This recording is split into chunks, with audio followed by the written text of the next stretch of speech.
할렐루야. 우리 시간 앞뒤 좌우에 계신 분과 함께 인사할까요? 할렐루야. 반갑습니다. 축복합니다. 네, 잘 오셨습니다.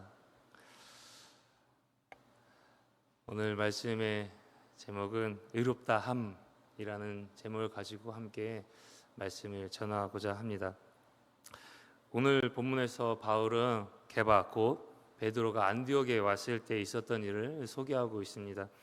베드로는 안디옥에 와서 이방인들과 함께 먹으며 식사 교제를 하였습니다.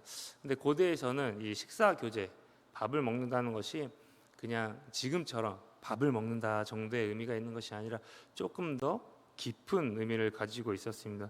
그냥 밥 먹는 사이가 아니라 우리는 같은 편, 같은 팀이라는 의미를 가지고 있었습니다. 왜냐하면은 그들은 식사를 하면서 군사 동맹을 체결하거나 언약을 맺을 때 종종 식사를 하면서 그 자리를 했기 때문이죠. 그래서 공적인 자리에서 식사를 한다는 것은 그들에게 있어서 아주 중요한 자리다라는 것을 의미하는 것이고, 또 공적인 자리에 식사하는 것은 우리는 적이 아니라 같은 팀, 같은 편, 함께하는 사이라는 것을 의미하는 것이었습니다. 그래서 베드로는 이방인과 지금 식사를 함께 나누고 있는데, 이 자리가 공적으로서 식사를 하는 이 자리가 그가 이방인을 있는 그대로 그리스도 안에서 동일한 신앙을 가진 형제 자매로 여긴다라는 것을 의미하는 것을 우리는 이해할 수가 있는 것이죠. 그래서 무엇보다 베드로가 이방인과 함께 그들과 함께 안디옥 교회에 와서 그들과 함께 식사했던 것에 대해서, 식사함에 대해서 이 단어를 미완료 시제를 사용함으로 인하여서 이것이 한 번 하고 끝난 것이 아니야. 미완료, 계속해서 지속적으로 이 일들이 반복적으로 일어났다는 것을 우리로 하여금 알 수 있게 하는 것이죠. 그러니까 어떻게 보면 참 당연한 일이다라는 좀 생각을 했습니다. 왜냐하면 바울로부터 예수님에 대해서 소개를 받았잖아요, 안디옥 교회가. 그래서 예수님에 대한 소식을 들어온 이 안디옥 교회 사람들이 예수님과 함께 먹고 마시며 그와 함께 생활했던 베드로가 우리에게 온다라고 하면 이 일이 얼마나 큰 일이겠어요. 예수님과 함께했던, 우리 얘기로만 들었던 그 예수님과 함께 살며 거했던 바로 예수님에 대한 산 증인 그 자체, 그가 지금 우리에게 온다라는 것 아니겠어요? 그러니까 베드로를 통해서 듣고 싶은 말이 얼마나 많았겠어요. 그렇죠? 만약에 오늘 점심에 베드로가 우리 교회 온다라고 한다고 하면 가만히 있을 사람 어디 있겠어요? 누구나 가서 베드로에게 예수님에 대한 한마디라도 더 듣고 싶어 하는 것이 우리의 마음 아니겠어요? 왜냐하면 우리가 예수님 너무나 사랑하기에 예수님에 대해서 더 알고 싶잖아요. 그런데 그와 함께 했던 베드로, 그가 온다라고 한다면 저는 점심에 아무리 중요한 약속이 있다 할지라도 그 취소하고 이 자리에, 베드로 오는 그 자리에 함께 하고자 할 것 같습니다. 안디옥에 있는 교인들도 그래야 했을 거예요. 그러다 보니까 그냥 단순히 한두 사람만 베드로와 식사하고 끝나는 것이 아니라 안디옥 교회에 있는 모든 사람들이 그 식사의 시간들을 기다렸고 기대했고 또 그 모든 자리들을 마련하라고 했었을 것입니다. 더군다나 저희는 그래도 성경이 있어서 예수님이 행했던 행적이나 예수님의 가르침에 대해서 어느 정도 우리는 들을 수가 있죠. 그 당시에는 복음서가 있지 않았던 시대입니다. 그러다 보니까 예수님에 대해서 알 수가 없어요. 바울에 대해서, 바울이 증언하는 그 정도 외에는 알 수가 없었던 것이죠. 그래서 베드로가 왔을 때 베드로와 함께 그 식사하는 자리는 보통의 자리가 아니었을 것 같습니다. 그 자리는 그냥 요즘 어떻게 지내요? 잘 지내죠 뭐. 아무 탈 없이 잘 지낸다. 그 정도의 자리, 그냥 인사하고 끝나는 자리가 아니라 바로 예수님이 행했던, 예수님이 어떻게 살아가셨는지, 그리고 또 예수님이 어떤 가르치심을 주셨는지, 제자들은 또 그런 예수님을 향하여서 어떻게 따라갔는지, 그 말씀을 들을 때 어떤 마음이었는지, 또 예수님이 십자가 달리실 때 우리의 마음들은 어떠했는지, 예수님이 부활했을 때 우리의 마음이 어떠했는지, 정말로 뜨거운 마음들을 가지고 예수님에 대해서, 예수님의 은혜에 대해서 나누는 귀한 시간이었지 않을까 생각이 됩니다. 아마 어떻게 보면 예배의 자리와 다르지 않았어요. 어떻게 보면 예배의 자리보다 더욱더 뜨거웠을 그런 자리가 바로 그 식사의 자리였지 않을까라고 저는 생각하는 것이죠. 이방인에게 있어서, 아니 이방인 그리스도인에게 있어서도 그렇고 유대인 그리스도인에게도 그렇고 베드로는 그러한 존재였기 때문입니다. 그런데 그런 자리에서 어떤 일이 일어나죠? 우리가 너무나 잘 아는 것처럼 베드로가 할례자들이 오는 것을 보고 그들을 두려워해서 슬금슬금 그 자리를 피했다라는 것입니다. 할례자라고 표현하는 것을 봐서 그들은 여전히 할례에 대해서 중요하다라고 여기고 있었던 유대인 그리스도인들이었던 것으로 보입니다. 그런 자들을 베드로가 왜 두려워했는지 정확하게 그 이유에 대해서는 명확하게 알 수는 없습니다. 하지만 조금 생각해 보면 베드로는 예루살렘 교회에서 활동하던 지도자였고 또 이들은 예루살렘에서 활동하던 사람들이었고 그 안에서도 여전히 아직까지 할례가 중요하다라고 여기는 그런 무리들 중에 한 사람이었을 것입니다. 그러다 보니까 자기가 사역하는 교회에 그 사람들과 분쟁을 일으키고 싶지 않았던 마음이 있지 않았을까? 우리는 유추해 볼 수 있는 것이죠. 그래서 그들에 대해서 두려운 마음으로 그 자리를 떠나게 되었다라는 것이죠. 어쨌든 베드로는 정확하게 이유는 알 수 없지만 그 자리를 피했고 그 일을 통해서 다른 유대인들도 베드로와 같이 외식함으로 이방인을 사역을 하는 바울과 같이 이방인을 사역하는 바나바조차도 그 외식에 유혹되었다라고 이야기하고 있습니다. 13절 말씀입니다. 함께 보시겠습니다. 함께 봉독하겠습니다. 시작. 남은 유대인들도 그와 같이 외식함으로 바나바도 그들의 외식에 유혹되었느니라. 바나바조차도 이방인 사역하는 안디옥 교회에서 사역하는 그들과 늘 함께했던 바나바조차도 그 외식에 유혹되었다라고 기록하고 있는 것이죠. 공동 번역에서는 이 13절을 이렇게 번역하고 있습니다. 나머지 유대인들도 안 먹은 채하며 게바와 함께 물러나왔고 심지어 바나바까지도 그들과 함께 휩쓸려서 가식적인 행동을 하였습니다. 여기 보면은 재밌게도 그들이 했던 외식이 바로 음식을 안 먹은 채 했다라는 것입니다. 그리고 바울은 이 일을 복음의 진리를 따라 바르게 행하지 아니한 일이다라고 그들에게 말하면서 그렇게 책망하고 있다라는 것이죠. 왜냐하면 이것은 복음의 은혜에 따른 행동이 아니라 율법에 따른 행동이었기 때문입니다. 율법의 핵심은 정결에 있습니다. 예배자가 하나님 앞에 받아들이기 위해서는 의식상 정결해져야만 합니다. 반드시 그러합니다. 그런데 정결은 너무나 쉽게 깨진다라는 것이죠. 죄는 물론이고 연약함 그리고 실수나 부지중에 저지른 일로 인하여서 사람은 부정해집니다. 지금 있어서는 아무렇지 않게 생각할 수 있는 여성의 하혈을 통해서도 그 당시에는 부정하다라고 여겼습니다. 생명의 근원이 피가 빠지는 것에서 부정하다라고 여겨졌기에 그 일을 통해서 정결이 깨어집니다. 너무나 쉽게 깨어지는 것이 정결한 상태인 것이죠. 무엇보다 정결은 다른 것에 대해서 쉽게 영향을 받습니다. 감사하게도 정결이 거룩한 하나님을 만나면 거룩함으로 나아가지게 됩니다. 그러나 반대로 이 정결이 부정을 만나게 되면 반드시 부정하게 되는 것이죠. 조금 전에 제가 예를 들었던 여성이 하혈한 일로 인해서 여성이 부정하게 되면 그 여성과 만지는 모든 사람이 부정해집니다. 그것뿐만 아니죠. 그가 앉았던 그 자리, 그녀가 누웠던 침상에 앉는 다음 모든 사람이 동일하게 부정해지는 것입니다. 그리고 부정한 상태로 하나님 앞에 나아가면 어떻게 될까요? 바로 죽습니다. 부정한 상태로 하나님 앞에 나아갈 수가 없는 것이죠. 그리고 부정한 상태에서 하나님 임하시면 어떻게 될까요? 죽습니다. 동일하게. 부정한 상태에서 내가 하나님 앞에 나아가든 하나님께서 나에게 임하시든 부정한 상태에서는 반드시 죽습니다. 그것이 율법에서 이야기하는 것이죠. 그렇게 유대인들이 이런 기도하는 것을 조금 두려워한다고요. 하나님, 오늘 저에게 임하여 주시옵소서. 왜요?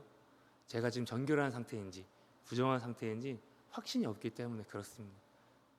그래서 하나님 저에게 임하여 주시옵소서. 우린 너무 은혜가 넘친 이 선포가 그들에게는 두려움의 고백이 될 수밖에 없는 것이죠.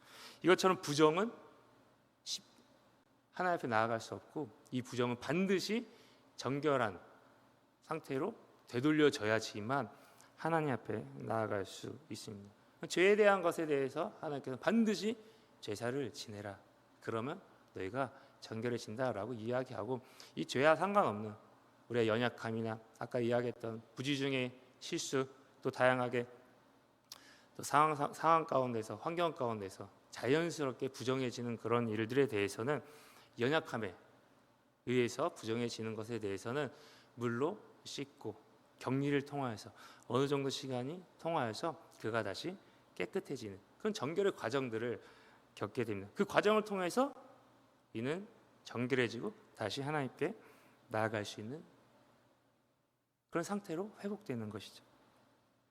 그런데 베드로와 유대인들은 그저 그 자리를 피하고 지금 안 먹은 채 하고 있다라는 것이죠.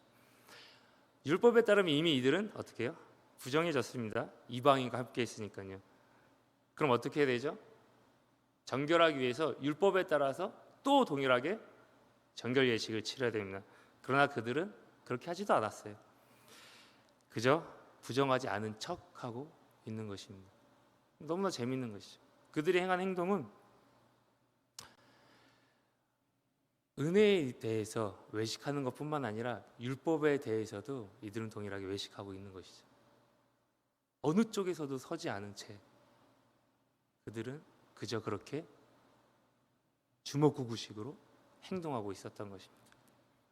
이제 바울은 베드로에게 말합니다. 당신은 어떻게 유대인으로서 유대인답지 않게 살면서 이방인을 유대인답게 살게 하는 행동을 할 수 있냐고. 유대인답게 정결 예식을 치르지 않으면서 이방인과 함께 이방인처럼 살면서 지금 당신의 그 행동은 바로 이방인을 유대인처럼 살게 하는 그런 행동이다라고 지적하고 있는 것이죠. 그러면서 이어서 바울이 16절에서 이렇게 고백합니다. 함께 읽을까요? 시작. 사람이 이렇게 되는 것은 율법의 행위로 말미암음이 아니요 오직 예수 그리스도를 믿음으로 말미암는 줄 알므로 우리도 그리스도 예수를 믿나니 이는 우리가 율법의 행위로서가 아니고 그리스도를 믿음으로써 의롭다함을 얻으려 함이라. 율법의 행위로서는 의롭다함을 얻을 육체가 없느니라. 아멘. 바울은 16절에서 의롭다함에 대해서 언급하고 있습니다. 여기서 이신칭의를 이야기하고 있죠. 사실 의롭다함은 본질적으로 이제 정결함과 동일합니다. 그러니까 정결해야 하나님 앞에 나아갈 수 있는 것처럼 의롭다함도 이제 마찬가지인 것이죠. 그러니까 바울은 여기서 정결이라는 단어를 사용해도 무방했었다라는 것입니다. 그러나 그는 의도적으로 의롭다함이라는 단어를 그는 사용하고 있습니다. 그 이유는 이 단어가 법률 용어이기 때문입니다. 의롭다함이란 법률적인 용법으로 사용되는 헬라어이기 때문에 바울이 특별히 이 단어를 사용했다라는 것이죠. 정결함은 우리를 죄의 생각과 행동에서 깨끗게 해주시는 하나님이 우리를 받아주신다. 우리가 나의 행동과 나의 태도를 하나님께서 깨끗하게 해주셨다라는 것의 의미가 조금 강조된, 내가 지금 깨끗해졌다. 그래서 내가 제사를 지내고 물로 씻고 그것도 어느 일정 시간에 격리를 해서 나의 부정한 것이 씻겨져 나가서 이제 다시는 하나님 앞에 나아갈 수 있다라는 의미가 조금 있다라고 한다면, 의롭다함은 그렇지 않다라는 것이죠. 여기서 제임스 패커가 꼭 알아야 할 기독교 핵심 용어라는 책을 썼는데 그 책에서 이렇게 기록하고 있습니다. 성경에서 의롭다 함이라 재판석의 피고에게 이렇게 선고한다는 뜻이다. 즉 그는 아무런 형벌도 받을 책임이 없고 오히려 준법자의 모든 특권을 누릴 권리가 있다. 의롭다 함이란 판사가 유죄와 정반대로 무죄와 법적 면책을 선고하는 행위이다. 그러니까 의롭다 함은 법적으로 그가 의롭게 되었든지 그가 깨끗하게 되었든지 정결하게 되었든지 상관없이 누가요? 재판관이 선언하는 행위다라는 것이죠. 그러니까 바울은 지금 우리가 의롭게 되는 것에 대해서 우리의 행함이 아닌 전적인 하나님의 행함에 의해서 하나님의 선언에 의해서 우리는 지금 의롭게 되었다라고 선포하고 있는 것입니다. 그러면서 바울은 21절에 이렇게 말하고 있습니다. 함께 읽을까요? 내가 하나님의 은혜를 패하지 아니하노니 만일 이렇게 되는 것이 율법으로 말미암으면 그리스도께서 헛되이 죽으셨느니라. 아멘.